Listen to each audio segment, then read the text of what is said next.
I'm Andrew Smith from the Open University ASC In a previous video, I showed you how to create a course. Now we're going to look at the course we've created and we're going to do a little bit of administration. However, one of the tricks I showed you in the previous video was to bookmark these specific unique URLs for the course. Here I have actually bookmarked the demo course and I've bookmarked the administration page, wait for it, and I've bookmarked the main course page, also wait for it.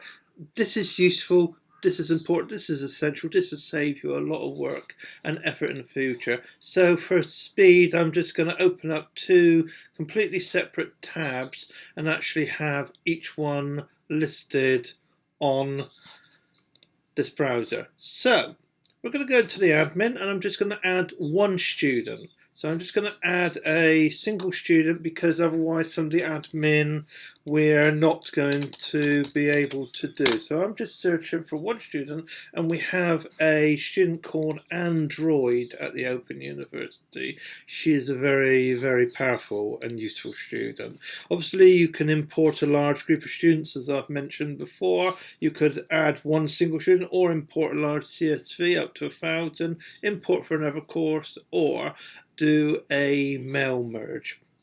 However, here we're actually just adding one student, which means if I go into here now and just refresh, wait for it, wait for the magical network hamster, then we will see a long list of one student in our course, because you need that to do some of the administrative functionality. Courses are highly editable.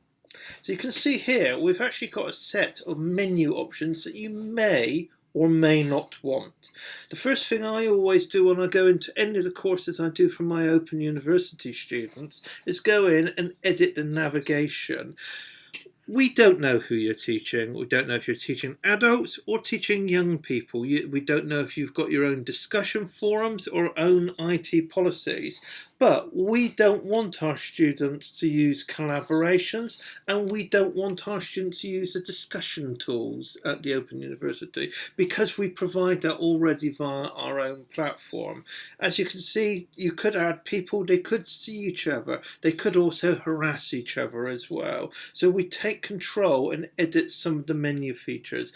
We usually get rid of collaborations and discussions. It is your choice, you may wish to keep them. Since we do that and save, if you watch the left hand side, you see the menu has actually moved some of the content around. And if you're ever unsure, you can always click on student view, and obviously this shows you what the student will see. The other thing you can do is you can edit some of the content. If you go into modules, can you see that you can add your own module? So you could say OU, or actually what I'll do is I'll do your academy content. Okay, so we add module. As you see, you didn't see it, but if we scroll to the very bottom, it's there and it's not visible. So I'm going to move it, move module, cunningly to the top. So now let's go to the top, your academy content, check here, and it's now visible. And you can add pages, quizzes, files, a discussion if you want. Remember, you may stop it, but you may also create control, external URLs, or other features. Here I'm going to add a page and I'm going to call this module advice, because obviously we like to advise our students at the Open University as you do in your academy. Again, this isn't visible into your ticket. You can go into that and you can actually just go straight into the WYSIWYG editor, edit it, and of course now you can write some clever stuff. Okay, click on save. So now you can actually write some clever stuff, you can write student guidance, you can actually enhance the Cisco curriculum in a way that could link to your own content. This all appears by default on a NetAcad page. You'll get used to this format. However, if I right click and copy this link address, I am now going to edit this page.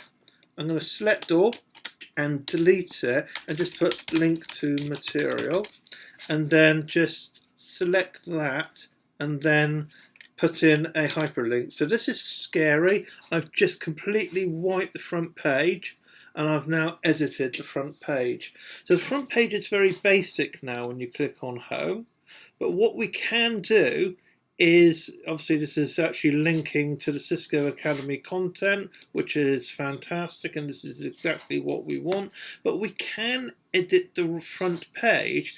And because I've just copied that link straight out of the main page, you can add all sorts of material from your Cisco Academy, which is again incredibly useful. So I've done this on a selection of courses that I run, so I'm just going to go to something I've done a little while ago with my instructor students. Here is one that I've highly edited, that I created so I could guide my students to different material that we wanted to provide at scale. So you've got the freedom to edit that page as long as you maintain that link. And because I've done that, I can now add a link. So link to material, link to stuff from your academy. So I'll just do that and highlight stuff and go to pages. Can you see if we just scroll down the pages? Let's see if I can find it. What did I call it?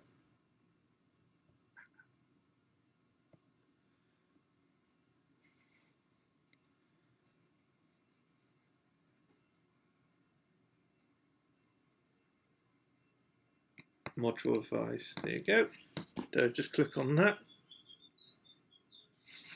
And then if I just click on there, that jumps straight to that page. And of course, because you're the teacher, you can edit this all the time. So you've actually got control of the class and you can edit it and you can make it whatever you want.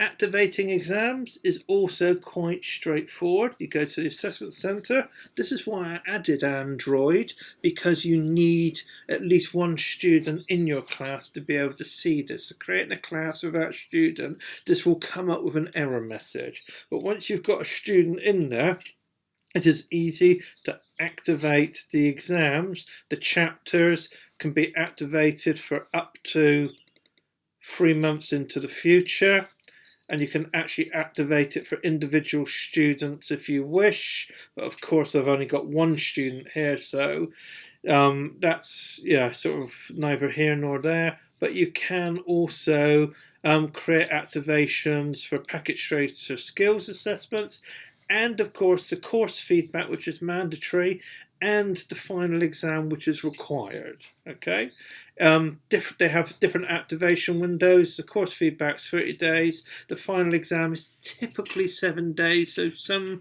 other courses have different activation window profiles, but you can activate that and you can actually make that available. But you can also create a default activation profile, which means that everything you activate will always be the amount of time that you activate it for, which again is quite useful because you can enable multiple attempts, multiple languages, randomization, the fact that the students don't need additional attempts approved on the chapters, which again will make your life very easy.